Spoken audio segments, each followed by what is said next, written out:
বলতে চাই, আজ সকালে মায়াপুর 2 নম্বর অঞ্চলের যে গোপীনাথপুর দিবাইরা আছে, সেখানে আমার বিজেপির মাস্টারমশাই আছে সৈকত বাগ। সৈকত বাগকে আপনারা দেখুন কি লেভেলে তৃণমূলের ওখানে পঞ্চায়েত যিনি সদস্য আছেন, পঞ্চায়েত সদস্য আছেন, কি লেভেলে তার উপর অত্যাচার করেছে। আজ সকালের সকালের একটা এক্সাম্পল আপনাদেরকে শোনাচ্ছি, তাহলে আপনাদের কাছে বিষয়টা ক্লিয়ার হবে। এটা হচ্ছে সৈকত বাগের ছবি। দেখুন, আজ সকালে যে তৃণমূল কংগ্রেসের যারা মেম্বার আছে, ওখানে ওই এলাকার তৃণমূল কংগ্রেসের নেতা আছে, তারা তারা কি লেভেলে মাস্টারমশাইকে মারধর করেছে। ইনি অ্যাক্টিভ বিজেপির কার্যকর্তা।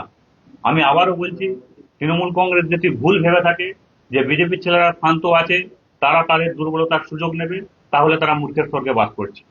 আমি হুইপ দিচ্ছি না, আমি পুলিশ প্রশাসনকে রিকোয়েস্ট করব, আপনারা দল মত নির্বিশেষে কোনো পার্টির পতাকা বাদ দিয়ে সমস্ত যারা এই সমস্ত অপরাধের সাথে যুক্ত আছে, অপরাধের সাথে যুক্ত আছে, তাদেরকে ইমিডিয়েট অ্যারেস্ট করুন এবং তাদের আইনিগত দিক থেকে যে শাস্তি দেওয়ার আপনারা দিন। পুলিশ প্রশাসনের কাছে এটা আমার request.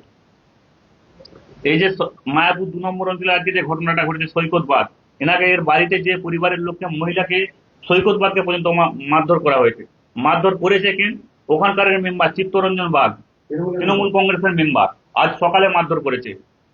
Sanjeev bug, Sukumar bug, Gopinathpur দিবাই রায়